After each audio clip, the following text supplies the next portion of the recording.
우리가 살다 보면 참 이상한 순간을 들어 경험하기도 합니다. 일종의 머피의 법칙 같은 그런 것이 우리에게 있죠. 이런 겁니다. 상당히 급한 시간인데 그 급할 때는 꼭 일이 더 꼬입니다. 병원에 급하게 가야 하는데 신호등은 계속 빨간불에서 막히게 되고 또 택시도 잡히지 않는 그런 때를 말하는 거죠. 중요한 약속이 있는 날, 하필 그날 도로 공사한다 그러고 마라톤 한다 그러고 그런 것들이 우리에게 일상적으로 경험되기도 합니다. 평소에는 이 엘리베이터가 전혀 문제가 없는데 꼭 급할 때는 아이가 무슨 장난을 쳤는지 전청이 다 눌려져 있어가지고 전청을 다 서게 돼서 애간장을 태우기도 합니다. 우리가 살다 보면 이런 경험이 들어 있게 되는 것이죠. 여러분, 우리가 신앙할 때도 이런 모습이 들어 있는 것 같습니다. 우리가 예전보다 좀 간절히 기도하게 되면 하나님께서 이 문제에 대해서 더 빨리 좀 응답해 주시면 좋을 것 같은데 이상하게 그런 기도는 뭔가 지체되는 것처럼 느껴질 때가 들어 있다라는 것이죠. 기도할수록 상황이 더 안 좋아지는 그런 경우도 있고요. 지금이 정말 내가 바라던 것이 딱 필요한 때인데 그때는 그걸 또 안 주십니다. 꼭 그때가 아닌 다른 때에 그걸 주시는데 그럴 때는 하나님이 너무 박자를 좀 안 맞추시는 것 아닌가 그런 생각을 하게 됩니다. 여러분, 그럴 때 있지 않습니까? 그럴 때는 굉장히 마음이 속상하죠. 오늘 본문의 야이로가 바로 그런 시간을 지나고 있었습니다. 자, 예수님께서 바닷가에 계실 때 회당장 야이로라고 하는 사람이 예수님을 급하게 찾아왔죠. 보통 급한 일이 아니었습니다. 우리가 지난 시간 나누었지만 이 야이로에게는 12살 된 외동딸이 있었습니다. 그런데 그 외동딸이 그만 무슨 병인지 모르겠지만 다 죽어가는 그런 상황에 놓여 있다라는 것입니다. 여러분, 죽어가는 딸을 둔 아버지의 심정이 어떻겠습니까? 얼마나 마음이 급하고 또 마음이 아픈지 모릅니다. 자, 그러던 가운데 이제 주님께 나온 것이죠. 주님도 이 위급한 상황을 아셨는지 굉장히 안타까워하시면서 그와 함께 발걸음을 재촉하셨습니다. 하지만 주님은 마음만큼 빨리 가실 수가 없었습니다. 오늘 본문 앞 24절을 보니까 사람들이 얼마나 예수님 주위로 둘러싸고 몰려들었는지 모릅니다. 사람들이 막 운집해 있으니까 예수님이 앞으로 나아가지를 못하는 그런 상황이었습니다. 그런데 더 답답한 일이 벌어지죠. 우리가 지난 시간 나누었던 이야기처럼 혈루증을 앓던 여인이 예수님을 뭔가 가로막는 느낌입니다. 예수님께서 이 여인 때문에 가시던 걸음을 멈추고 그런 말씀을 하셨죠. 누가 내 몸에 손을 댔다. 그래서 내한테서 능력이 빠져나갔다. 어쩌면 굉장히 좀 한가한 소리를 하시는 듯한 야이로 입장에서는 그런 말씀을 예수님이 하고 계셨다라는 거죠. 야이로 입장에서는 이런 생각이 들었을 수 있겠습니다. 주님, 그것은 좀 나중에 하시면 안 되겠습니까?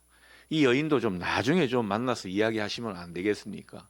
지금은 제 딸이 먼저 아닙니까?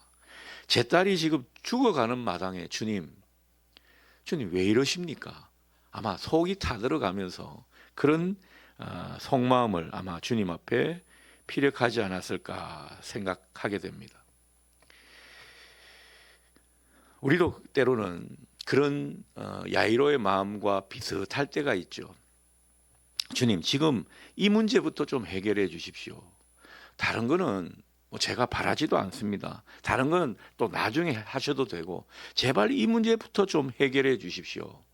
그렇게 주님 앞에 마음을 좀 내비치고 싶은 그런 때가 우리에게도 있습니다. 상황이 참 공교롭죠. 우리가 지난 시간 내용을 봤다시피 이 혈루증 앓던 여인도 굉장한 공경에 빠져 있고 지금 야이로의 그 딸도 죽어가는 마당이고 여인은 여인대로 간절했고 또 주님은 그 믿음도 칭찬하고 있는 이 마당, 야이로 입장에서는 이해는 가지만 그러나 자기를 생각해 보면 얼마나 속이 타들어가는지 모릅니다. 주님이 야속하게 느껴졌을 그런 내용입니다. 자, 이렇게 가뜩이나 주님한테 좀 야속한 마음이 드는 차에 오늘 35절처럼 회당장의 집에서 전갈이 왔습니다. 그 전갈이 무엇입니까? 딸이 그만 죽었다라는 거죠. 이제 다 끝났습니다. 더 이상 그 예수 선생님을 괴롭게 하지 마십시오.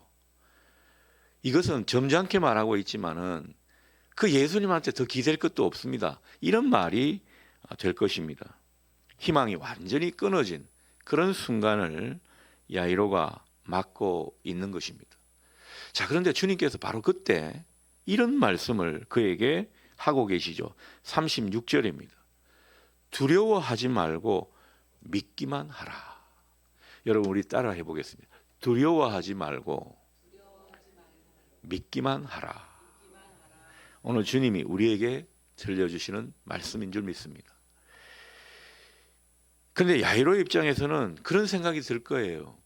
주님, 지금 뭐 병 주고 약 주는 것입니까? 지금 상황이 다 끝났는데 지금 와서 뭐 믿음 타령하시다니. 야이로 그 마음을 이렇게 태우시다가 왜 뒤늦게 이 말씀을 하시는가? 우리도 그런 생각을 할 수가 있겠습니다. 그렇잖아요. 먼저 야이로한테 가기로 했으면 중간에 여인이 안타까워도 뭐 선우가 있지 않습니까? 그러면 야이로의 집에 곧장 가시면 참 좋을 텐데 주님은 그렇게 하지 않으셨습니다. 그렇게 하지 않으셔놓고서는 그래서 결국 그 딸이 죽게 만들어 놓고서는 결국은 믿음을 요구하십니다. 두려워하지 말고 믿기만 하라. 그렇게 말씀을 하신다라는 거죠. 어찌 보면 인간적으로 보면 좀 심했습니다. 예수님이. 그런 생각이 드는 지점입니다. 자, 여기서 우리가 주님을 좀 더 이해할 필요가 있겠죠. 주님께서 오늘 믿기만 하라 이렇게 말씀하신 것은 이 원어의 뉘앙스를 좀 살려보면 네가 믿고 있었는데 그 믿음을 계속 붙들어라 이런 의미가 되겠습니다. 그러니까 이미 있던 믿음을 포기하지 말라는 거죠. 여러분, 우리 믿음이 우리도 모르게 지금 믿음이 있었는데 어떤 장면, 어떤 실망스럽고 낙심되는 상황 속에서 그 믿음을 포기할 수가 있다라는 거죠. 그 믿음을 포기하지 말라는 것을 지금 야이로에게 말씀하고 있습니다. 여러분, 야이로가 처음에 믿음이 있었기 때문에 주님을 찾아왔겠죠. 그리고 딸을 살리실 수 있다는 기대로 주님을 찾아왔을 겁니다. 그러나 상황이 지체되는 무리들이 막 예수님을 둘러싸고 있고 중간에 혈루증 여인이 나타나서 예수님께서 가던 발걸음을 멈추게 하시고 이런 상황을 보자 자기가 기대한 것과 거꾸로 가는 상황을 보게 되자 야이로의 마음이 흔들리기 시작했습니다. 그리고 급기야 딸이 죽었다는 소식을 듣는 순간 야이로에게는 큰 두려움이 찾아왔고 절망이 그를 눌러버렸습니다. 예수님이 그걸 아셨던 거죠. 그러면서 꺼진 불을 다시 일으켜주는 심정으로 주님께서 그에게 믿음을 다시 붙들어 주십니다. 그 믿음을 붙들어 주시는 말씀이 두려워하지 말고 믿기만 하라. 바로 그 말씀입니다. 여러분, 우리가 믿는다고 하지만은 때로는 우리 믿음을 우리가 붙들 수 없는 상황에 이를 수가 있습니다. 너무나 낙심되고 너무나 절망스러운 그런 어떤 장면 속에서 이 마음을 추스릴 수가 없는 겁니다. 마음을 추스릴 수 없는데 어떻게 믿을 수 있겠습니까? 우리 힘으로는 되지 않아요. 그럴 때 주님께서 우리에게 나타나셔서 믿음을 일으켜 주시는 그런 말씀을 때로는 하실 때가 있죠. 여러분, 이것은 큰 위로의 말씀입니다. 그리고 위로뿐만 아니라 믿음을 일으켜 주시는 정말 중요한 믿음의 명령이 되겠습니다. 두려워하지 말고 믿기만 하라. 주님은 단지 우리에게 위로만 주시는 분이 아니십니다. 주님은 어떻게 하든지 우리 안에 믿음이 계속 살아있기를 원하십니다. 그 믿음으로 주님을 바라보고 하나님의 역사를 계속 기대할 것을 요구하신다라는 거죠. 사람들은 오늘 이 상황 보고 그렇게 말을 했죠. 이제는 다 끝났다. 오늘 사람들이 그렇게 수군거립니다. 자, 그럴 때 주님께서 분명히 말씀하셨습니다. 끝난 것이 아니다. 사람들은 비웃었습니다. 죽은 게 분명하지 않은가? 주님은 거기에 대해서 정확하게 선언하고 계십니다. 오늘 39절 보십시오. 죽은 것이 아니다. 단지 잘 뿐이다. 여러분, 누구의 말을 더 믿겠습니까? 세상 사람들은 그냥 자기 눈에 보는 대로 이야기할 뿐입니다. 우리도 거기에 부안해동해서 그저 보이는 대로 말하고 생각하고 그리고 믿음 다 놓치고 그럴 수가 있습니다. 우리는 주님의 말씀을 듣는 사람들입니다.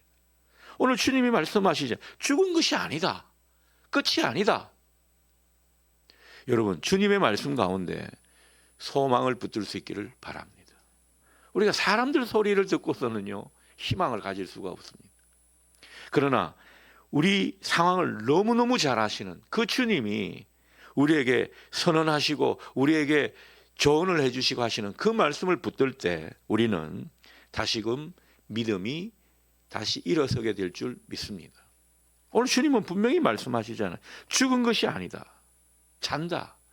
그러니까 사람들이 더 비웃었습니다.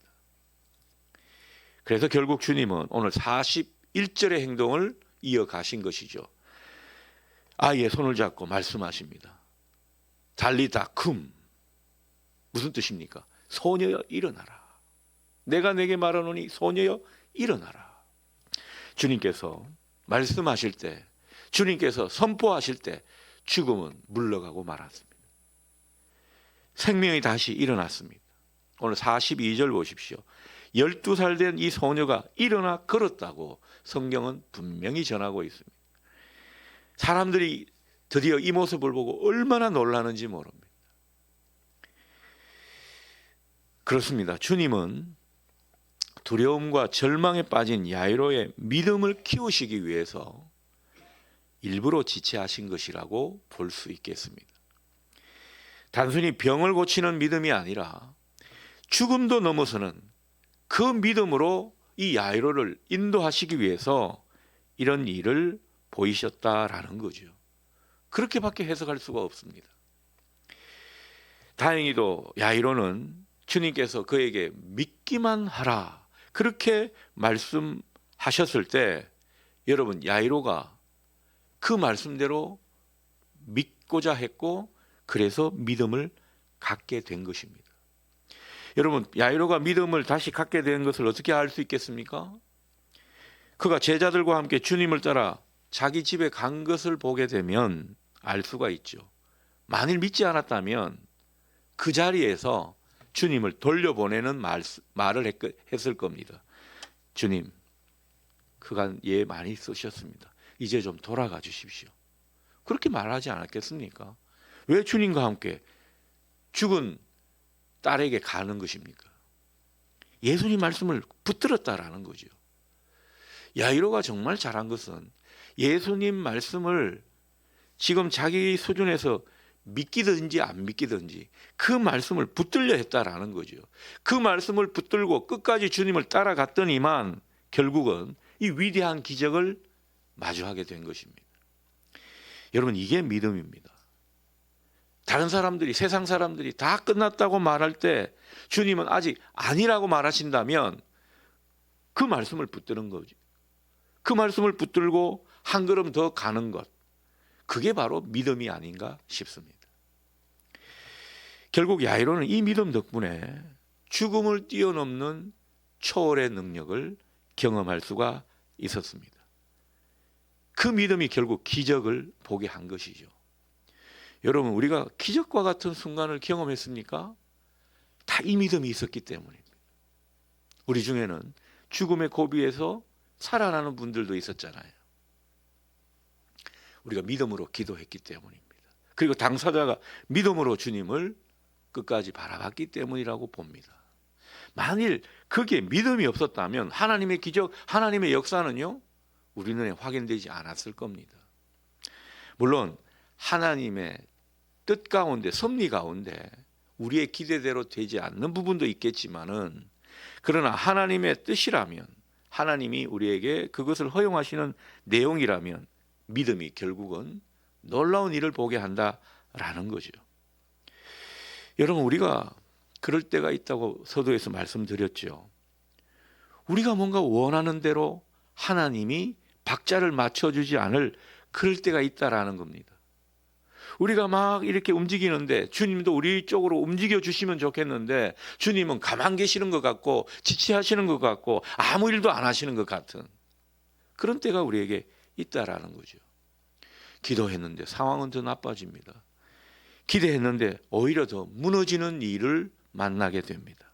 그래서 우리 마음속에서도 그런 말이 올라올 수도 있죠. 이제 끝난 것은 아닐까. 자, 그런데 신앙생활 오래 하신 분들은 이 대목에서 공통적으로 하는 고백이 하나 있습니다. 그런 고백이죠. 돌이켜 보니까 그때가 하나님이 제일 일하실 때였다. 여러분 동의하십니까? 하나님이 제일 일하실 때였다라는 거죠. 지나고 보니 그렇다라는 거죠. 하나님은 그때 아무 일도 안 하신 것처럼 보였는데 지나고 보니 하나님의 섭리를 좀 이해하고 보니 그때 하나님께서 열심히 우리를 위해서 일해 주셨다라는 것, 그것을 고백하게 되는 것이죠. 우리는 그 순간을 지체하신다라고 생각했지만 하나님은 그 시간을 준비하시는 시간으로 사용하신 것입니다. 그래서 어떤 분은 그렇게 말하죠. 하나님의 지연은 하나님의 거절이 아니다. 하나님이 지연하신 것은 하나님께서 노하신 게 아니라는 겁니다. 그 모든 시간 하나님께서 무능하신 것도 아니고 우리를 일부러 뺑뺑이 돌리시는 것도 아니고 주님께서 실패하신 것도 아닙니다. 우리로 더 큰 믿음을 갖기 위한 주님의 모든 포석이었음을 여러분 보실 수 있기를 바랍니다. 우리에게 이런 일이 얼마든지 있을 수 있다라는 거죠. 여러분, 믿음은 상황이 좋을 때만 붙드는 것이 아님을 이제는 우리가 잘 압니다. 뭐 상황이 좋을 때는 다 믿음 있는 것처럼 보이죠. 그러나 상황이 무너질 때, 뭔가 앞이 보이지 않을 때, 안개 속을 걷는 것 같을 때, 그때 주님의 말씀을 붙드는 것이 믿음인 줄 믿습니다. 오늘 우리가 그 믿음으로 야이로처럼 승리하라는 거죠. 우리가 살다 보면 야이로와 같은 시간이 얼마든지 있을 수 있는데 실제로 그런 시간을 보내는 분들도 우리 교우들 중에는 있을지 모릅니다. 그럴 때 우리가 해야 할 일은 다른 게 아니라는 거죠. 기도했는데 더 늦어지는 그런 때, 기대했는데 오히려 무너지는 것 같은 그런 순간에 우리가 할 일은 무엇입니까?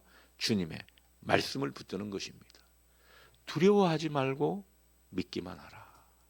주님은 이런저런 말씀을 통해 우리에게 믿음을 자꾸만 일으키시는 줄 믿습니다.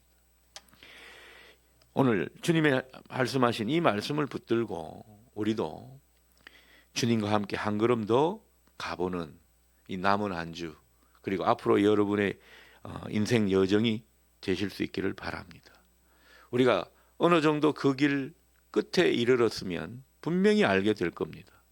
주님은 한 번도 늦으신 적이 없고 주님은 아무 일도 안 하신 것이 아니다라는 것을 우리는 분명히 알게 될 것입니다.